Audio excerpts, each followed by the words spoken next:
नमस्कार। संसद टीवी की इस विशेष प्रस्तुति में आपका स्वागत है। मैं हूं नरेंद्र सिंह। विश्व भर में आजादी का अमृत महोत्सव के अंतर्गत अनेक कार्यक्रम आयोजित किए जा रहे हैं। इस विशेष कार्यक्रम के जरिए आइए डालते हैं नजर देश विदेश में होने वाले विभिन्न कार्यक्रमों पर।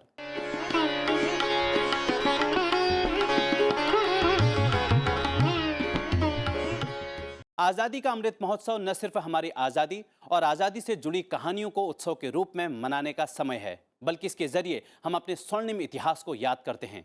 इसी क्रम में संस्कृति मंत्रालय, भारत सरकार और धारा के सहयोग से India's contribution to mathematics through ages के नाम से एक सेमिनार का आयोजन किया गया।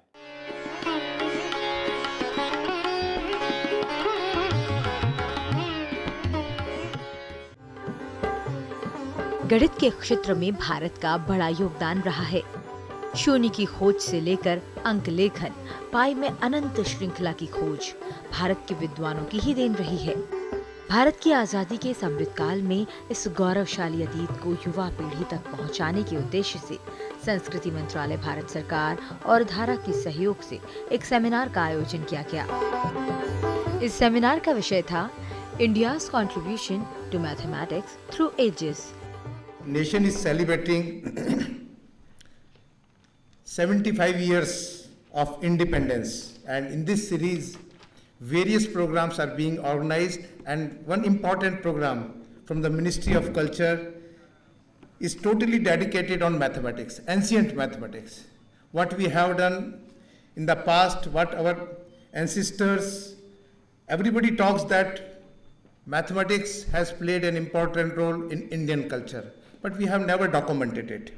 And I think this is the first step by the Ministry of Culture, by the Government of India, where we are taking the work done in the ancient India to the world. I hope those who are joining this program, either through in person or through online mode, they will come to know, and they will definitely start working, and they will also try to interact the researchers, those who have contributed already. I can see a galaxy of researchers, not only from India, from abroad, they are also participating in this program.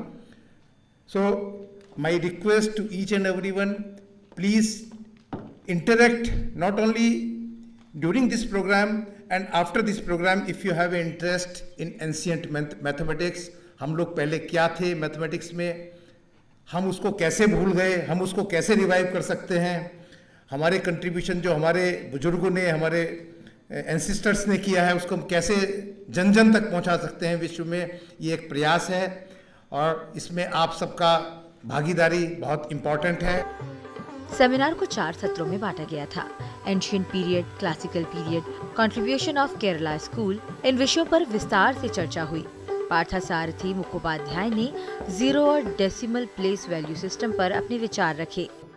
When you talk about this ancient India, one must very clearly understand that this is not the present geographical Indian location. It's the entire subcontinent that we refer to.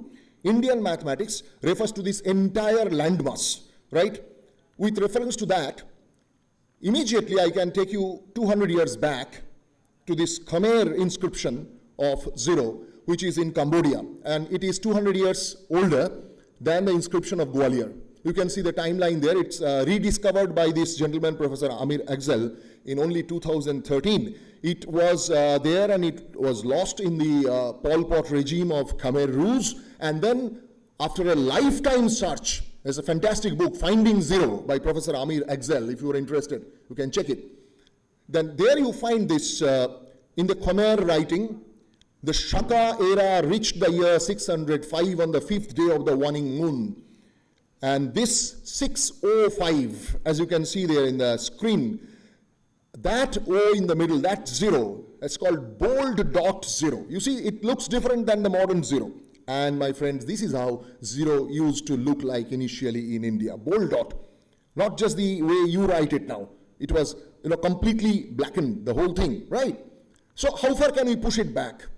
From other references, as I told you, there's not necessarily mathematical references all the time. This is a page from a drama called Vasavadatta by Shubandhu. It's a romantic drama where you find this particular line, allegory, Shunna Vindava Eva Vilikhitam. It talks about, it's a kind of metaphor.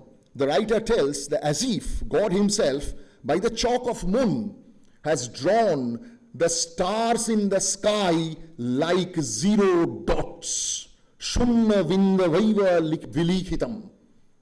So you see, even in a drama, in that period of time, it's somewhere between 4th and 5th century. In a drama, it's not a mathematics text. The allegory refers Shunya as a Vindu, the dot mark. Parthasarathi Mukhopadhyay ने zero के ऐतिहासिक सफर पर आधारित अपनी documentary का एक छोटा सा हिस्सा भी छात्रों के लिए पेश किया।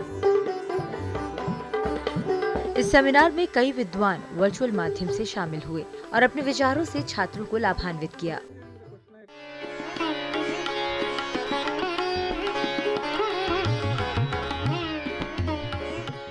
कार्यक्रम में रुकेंगे एक छोटे से ब्रेक के लिए। ब्रेक के बाद देखेंगे आजादी का अमृत महोत्सव के इस मौके पर देश भर में क्या आयोजन किए जा रहे हैं।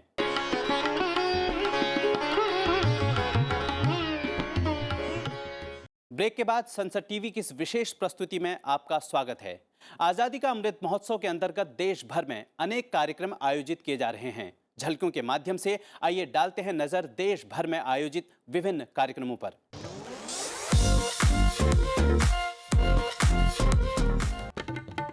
अंतर्राष्ट्रीय मातृभाषा दिवस के अवसर पर देश भर में कई कार्यक्रम हुए।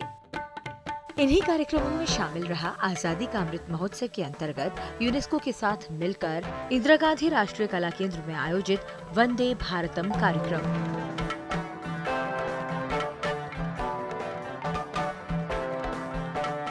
इस कार्यक्रम का आयोजन केंद्रीय संस्कृति मंत्रालय की ओर से हुआ था। तबला वादक विक्रम घोष और ग्रैमी पुरस्कार से सम्मानित रिकी केज ने मिलकर इस गीत को तैयार किया है।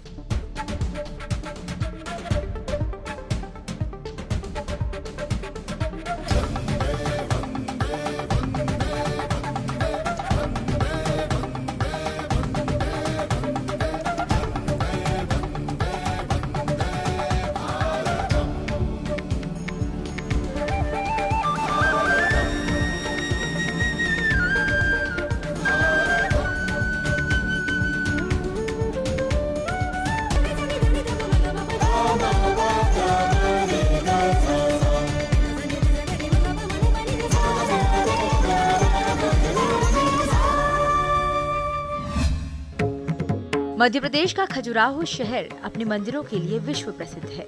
चंदेल राजाओं की बनाई इन्हीं मंदिरों में आयोजित होता है विश्व प्रसिद्ध नृत्य महोत्सव। इस साल आयोजित 48वें खजुराहो नृत्य महोत्सव का आयोजन 20 से 26 फरवरी तक हुआ। इस बार इस महोत्सव का आयोजन आजादी का अमृत महोत्सव के अंतर्गत हुआ।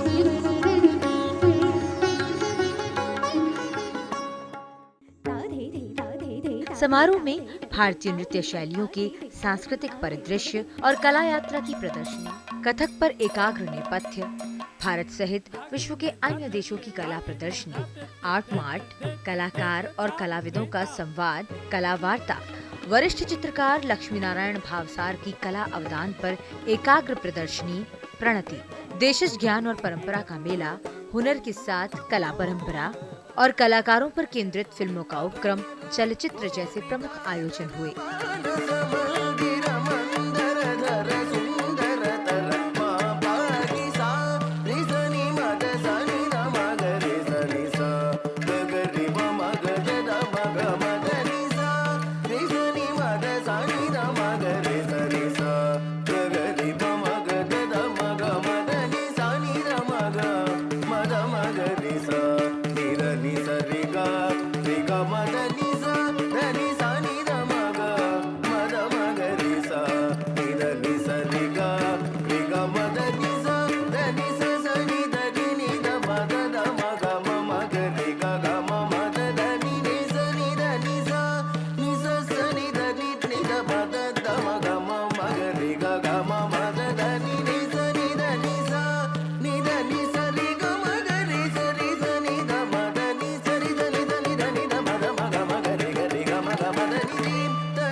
दिल्ली का पुराना किला पिछले दिनों आजादी के अमृत महोत्सव पर आयोजित कार्यक्रम का गवाह बना। देश के विभिन्न राज्यों के गीत संगीत और नृत्य से सजे इस कार्यक्रम का आयोजन भारतीय सांस्कृतिक संबंध परिषद ने किया था।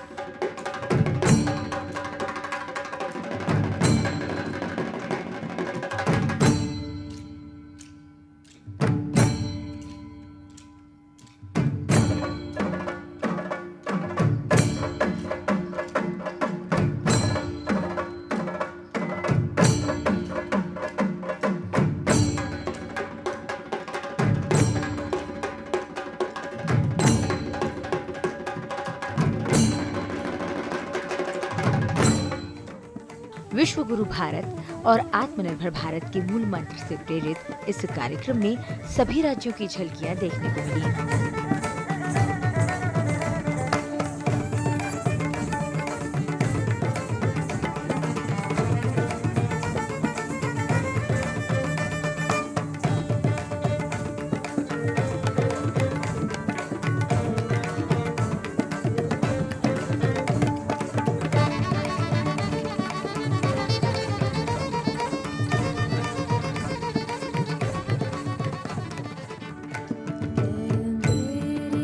इस अवसर पर आजादी की लड़ाई के गुमनाम नायकों को भी याद किया गया।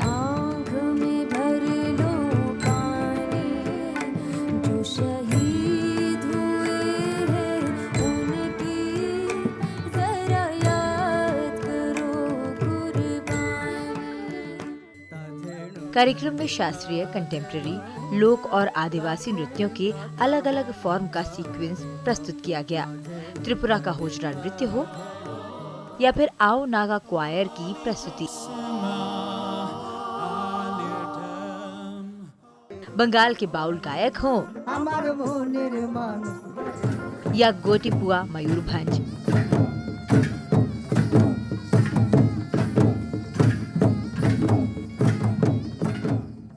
या फिर पंजाब के नृत्य, सभी राज्यों के पारंपरिक लोक नृत्य की झलकियां एक साथ एक मंच पर प्रस्तुत की गईं। ये प्रस्तुति संजॉय रॉय के निर्देशन में हुई।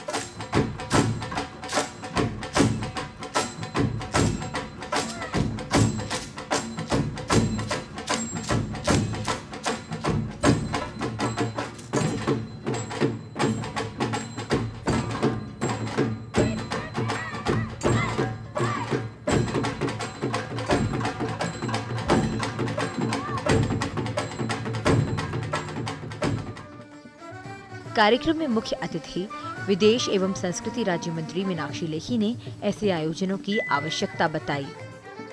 वहीं विशिष्ट अतिथि भारतीय सांस्कृतिक संबंध परिषद के अध्यक्ष और राज्यसभा सांसद डॉक्टर विनय सहस्त्रबुद्धे ने कहा कि ये आयोजन सिर्फ मनोरंजन के लिए नहीं है। ऐसे आयोजनों के जरिए भारतीय संस्कृति की झलक देखने और समझने को मिलती है। आजादी का अमृत महोत्सव एक ऐसा आयोजन जो देश को एक सूत्र में पिरोने का काम कर रहा है।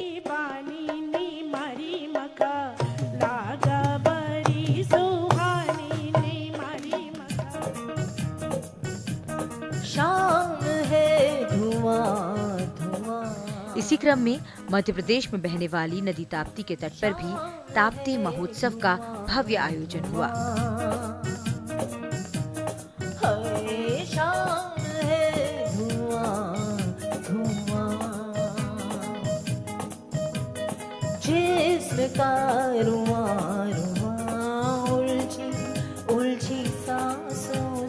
बहकी बहकी धड़कन से कह रहा है आरज़ू की दास्तां।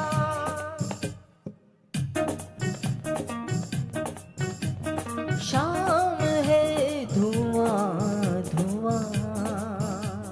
हाल क्या है दिलों बैतूल जिले के मुल्ताई में हुए इस आयोजन में कई नामचीन हस्तियों ने शिरकत की। आपका मुस्कुराना गजब ढा गया, हाल क्या है दिलों का ना पूछो सनम। आपका मुस्कुराना गजब ढा गया, एक तो महफिल तुम्हारी हंसी कम न थी, एक तो महफिल तुम्हारी हंसी कम न थी, और उस पे मेरा तराना गजब ढा गया, हाल क्या है दिलों का ना पूछो सनम। सोना कितना सोना है सोने जैसा तेरा मन, सुन जरा सुन क्या कहती है दीवानी दिल की धड़कन। सोना कितना सोना है सोने जैसा तेरा मन, सुन जरा सुन क्या कहती है दीवानी दिल की धड़कन। तू मेरा तू मेरा तू मेरा तू मेरा तू मेरा hero number 1। and to watch the smart and fit Andhra Pradesh के विशाखापत्तनम में 26 से 28 फरवरी तक मिलन 2022 का आयोजन हुआ। of the guard, Lieutenant Commander Dev Bharti and Lieutenant Bhavdeep Singh Saini. मिलन 2022 नौसेना के विश्वास का परिचायक है।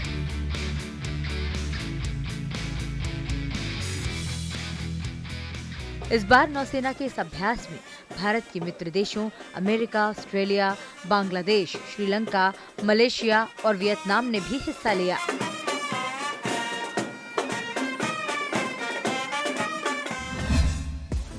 महाराष्ट्र के भंडारा गोंदिया क्षेत्र में खासदार क्रीड़ा महोत्सव 2022 का भव्य आयोजन किया गया। अमृत महोत्सव के तहत आयोजित इस कार्यक्रम का उद्घाटन केंद्रीय मंत्री नितिन गडकरी ने किया। सांसद सुनील बाबूराव मेढे के नेतृत्व में 26 फरवरी से 13 मार्च तक आयोजित इस महोत्सव में विभिन्न खेल प्रतियोगिताएं शामिल हैं। इस महोत्सव के दौरान विदर्भ, लोकसभा और विधानसभा क्षेत्रवार प्रतियोगिताएं आयोजित की जा रही हैं। इस अवसर पर आयोजित बैलगाड़ी दौड़ ने प्रतिभागियों के साथ ही दर्शकों का भी भरपूर मनोरंजन किया। वहीं कबड्डी प्रतियोगिता का भी स्थानीय जनता ने भरपूर लुत्फ उठाया।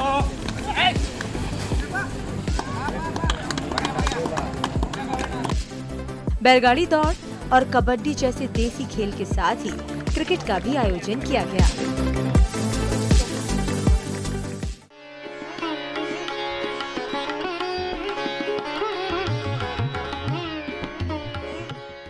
पिछले अंक में हमने सवाल पूछा था स्वर कोकिला लता मंगेशकर को उनके किस गाने के लिए पहली बार पुरस्कृत किया गया। सही जवाब है मधुमती के लिए। आइए देखते हैं इस सवाल से जुड़ी हुई एक छोटी सी एवी। स्वर कोकिला लता मंगेशकर को 1959 में फिल्म मधुमती में सर्वश्रेष्ठ पार्श्व गायन के लिए पहला पुरस्कार मिला था।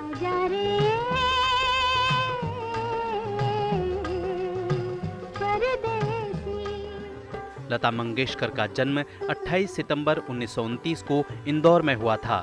13 साल की छोटी उम्र में ही इन्होंने अपना करियर शुरू किया और मराठी फिल्म के लिए अपना पहला गाना रिकॉर्ड किया, जिसके बाद गायकी का सिलसिला चल पड़ा। अपने जीवन काल में इन्होंने 36 भाषाओं में 30,000 से अधिक गाने गाए। 92 वर्ष की उम्र में 6 फरवरी 2022 को इनका निधन हो गया।